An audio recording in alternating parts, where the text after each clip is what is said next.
Hello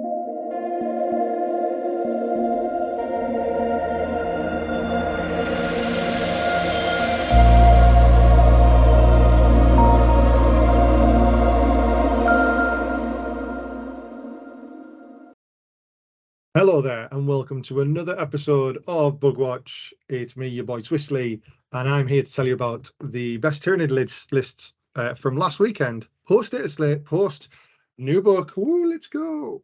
So, I've been working myself, trying to figure out what I'm going to be using, because I'm not playing at the moment. I've recently had a child. Yes, I've welcomed my lovely child Massimo into the world.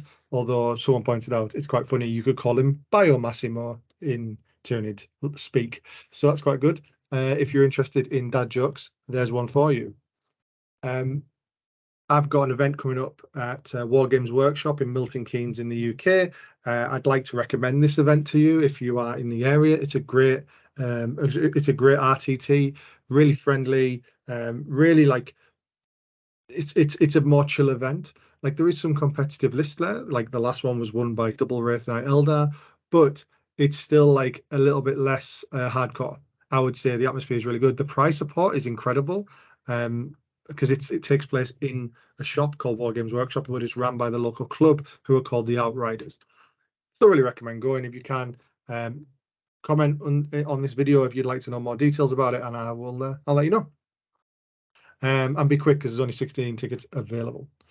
So ahead of that, I'm trying to steal with pride and try and figure out what is the best Tyranid list to take. And as usual, I want to share that with you. So I've picked out 3 lists that have done well over the weekend. And yeah, let's see what you think. Obviously, like and subscribe the channel. Like this video, of course. And in the comments, tell me what you think about each of these lists. Tell me what you don't like. Tell me what you do like. Tell me what you're feeling. Anything. I'll listen to it. All right, let's crack on.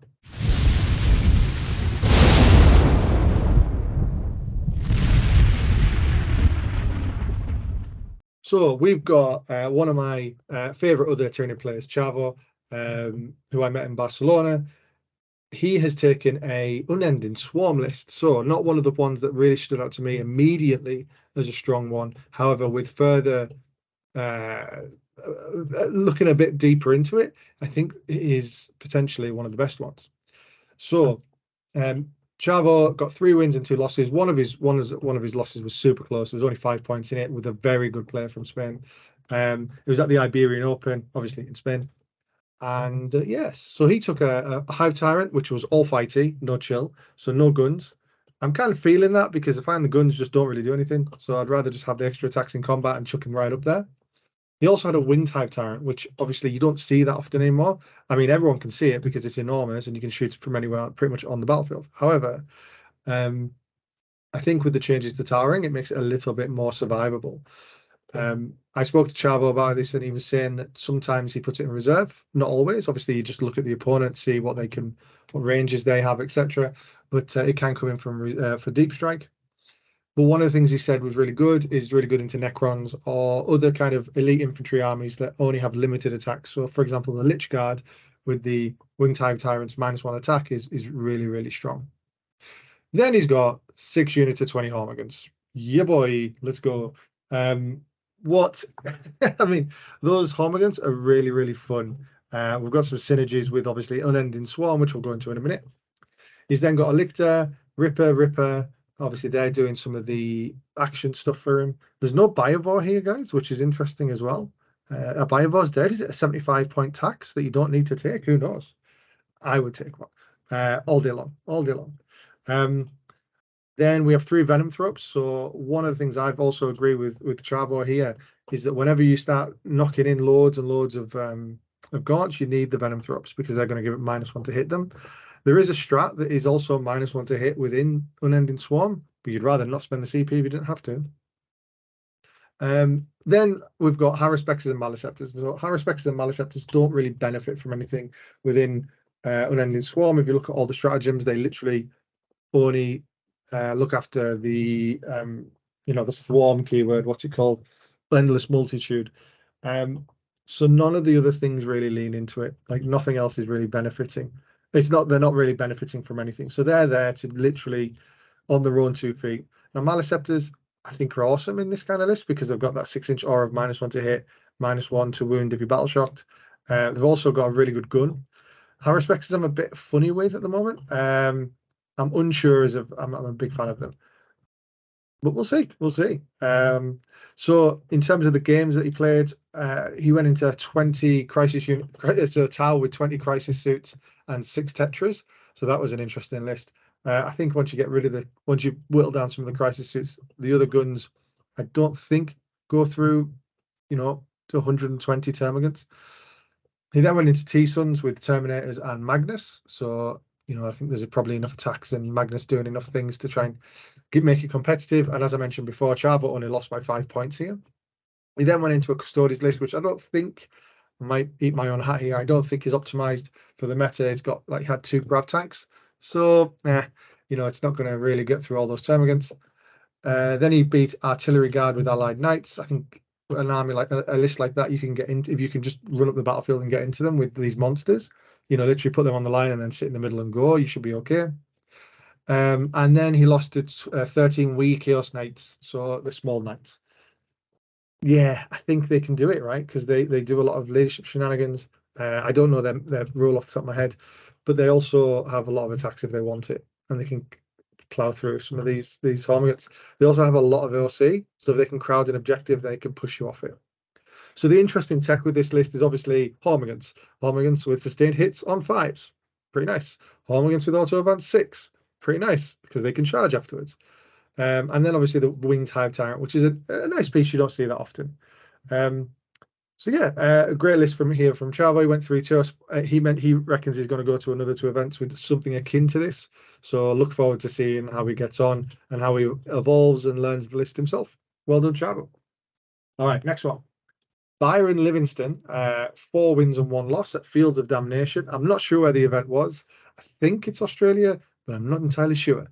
He's gone with Invasion Fleet. So Invasion Fleet's still very strong, guys. I think it's, I'm sure you've heard every other person say this, but I think it's up there as one of the best. It's just the flexibility of it is amazing. So his list is Death Leaper, 70 points. Why wouldn't you? Hive Tyrant with the Adaptive Biology for a 5 Feel No Pain, a Neuro Tyrant, and then it's a lot of big bodies. So Excrement, Maliceptor, Trigons in there, Tyrannofex is in there. So we've got some big monsters. We've then got Raveners, which I think are totally underutilized in terms of action monkeys. I think obviously because Biovores and Rippers are so good, you don't even really think about Raveners so much. But I'm a big fan of them, and they do have that ability to go and ruin some chaff's day if they have to, or get across the board really quickly. We've got a Neurolictor in there, so that's the only new unit that's made it into the list. Obviously, just doing Neurolictor stuff. And then we have 2x3 Zoes. So it's kind of your standard invasion list with the addition of a Neurolictor and a bit of flex here for Raveners. It's interesting, this one, because I think you've obviously got the shooting, which all links together. So you've got the Excrement, which gives the Maliceptors reroll ones to hit, which is quite nice. So there's some stuff there. In terms of wins and losses, he lost to Ozzy Malocci's Eldari. Then he beat double Baneblade Guard, double 20-man Necrons, a Grey Knight, which, you know what, I refuse to look at that list because it's a mess. Get the app, mate. It made no sense to me. And then 5 big demons with 2 soul grinders, which is not a mean feat, beating 5 great big demons and soul grinders, right, with this list. I think that's pretty strong performing. So well done to Byron there. So the interesting tech, we have a Neurolictor, which is doing some stuff for him, making all those different battle shock tests. We still have a Tyrannofex in here, despite it being more expensive and not with -1 damage. So interesting there. It's such a good unit to stand in the middle of the board and say, okay, you can come out. I'm going to overwatch the crap out of you. We also, I mean, this list is very good. It's akin to I say akin, kind of similar to the WTC one, which did really well, the American one, I think, because it has the Trigon in there. So it takes the mid-board pretty well, can screen out behind it if it needs to. But the other interesting thing here is no Biovore as well. So we're relying on Rippers we're spending 40 points on 2 Rippers to do the job of a Biovore, which, I think after a few games of testing, I'll have to take a look at that myself. So yeah, interesting list here by Byron. And well done to him for going 4-1 at Fields of Damnation. Cool. Then the next one that I found was Manic Goodman with 4 wins and 1 loss at Showdown at Frogtown in the US, and he took Synaptic Nexus. So Synaptic Nexus is widely touted as either the best or one of the best detachments for us to take. So let's go through it. Hive Tyrant with I can't remember how you say that, synaptic control. Yeah. And that's -1 damage to the Hive Tyrant. He's then got all One Eye, no Carnifexes. So all One Eye just run around punching stuff on his own. We've got 2 squads of 10 Gargoyles, which Gargoyles are exceptional. We have the Biovoy here. We have 2 Exocrines, 2 Maliceptors, 2 Neurolictors, a non-emissary, Rippers, and 3x3 Zoes.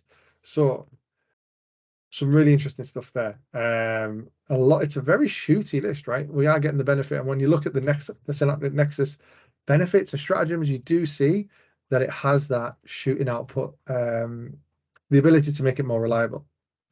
In terms of the games he played, he beat a T-Suns army, a T-Suns list with rubrics, tons of characters, and some knights. He beat Dangles, Marines, good stuff. Brad Chester's no Chilorgs, so well done to him on that. That's pretty cool. Triple Blight Burst Crawler Death Guard. No, thank you. And then Thomas, he lost in the last round, and I think he came second or third to Thomas Ogden's Tau, which, fine, right? Thomas Ogden's Tau is pretty good. Cool. So the interesting tech here, -1 damage to the Hive Tyrant, as mentioned before. I feel like the imperatives in the entire Synaptic Nexus might be a little bit weak here. So the imperatives are Synaptic Augmentation, you get a 5-up invuln. Well, the Hive Tyrant has one all the time. The Maliceptor has one all the time. The Neurolictor has one all the time. The non-emissary, I don't think has one. Yeah, it does actually. Yeah, he has one. And then the Zoanthropes have one. So when you drop that, you're already benefiting a 5-up invuln on all One Eye, the Gargoyles, and the Exocrines, really. So that's an interesting one. Then you can advance, +1 to advance and charge rolls made for this unit. Yeah, okay, cool. I think that I mean, again, we're shooting a lot of people here, right? We're not really punching. So maybe advancing to get places, fine, but not amazing, right? And then goaded to slaughter. While this unit is in synaptic range, every time they make a melee attack, I'd want to hit. Again, we're not doing melee attacks, man. Like maybe the non-emissary sits on an objective and some guys crowd it with, like the Norn's there, but the Maliceptor's there, and some other things are there. Maybe you can kind of go, okay, like this is the time to bust that +1 to hit. And believe me, a Maliceptor loves a +1 to hit, because it hits on 3s with all these attacks, and the amount of times I've rolled 1s and 2s it sucks. So I kind of feel like it's a little bit weak in this. Like you'd want to benefit from, and I don't know, it's just a tricky one. The Hive Tyrant has a really good synergy with Irresistible Will. If you don't know what Irresistible Will is, like me, I'll read it now quickly. Essentially, until the end of the phase, each time a friendly Tyranid model unit makes an attack that targets an enemy unit you've chosen, which is in Synapse, within 24 inches of a Synapse unit, you reroll 1s to hit and reroll a hit roll of 1 and a reroll of 1, and reroll a wound of 1. Yeah, so you're going to get that benefit, and you can, because it's a battle tactic, you can do it twice with the Hive Tyrant. So there's a bit of like nice energy there. And of course, there's always love a fallback and shoot strat, which is really cool. So yeah, Manic did amazing with this. I mean, I'm kind of confused at the imperatives, but look, I'm not coming second at a GT in America, so I'm sure Manny knows what he's talking about. Manic knows what he's talking about. But yes, guys, that's the 3 lists I wanted to share with you today. Tell me what you think.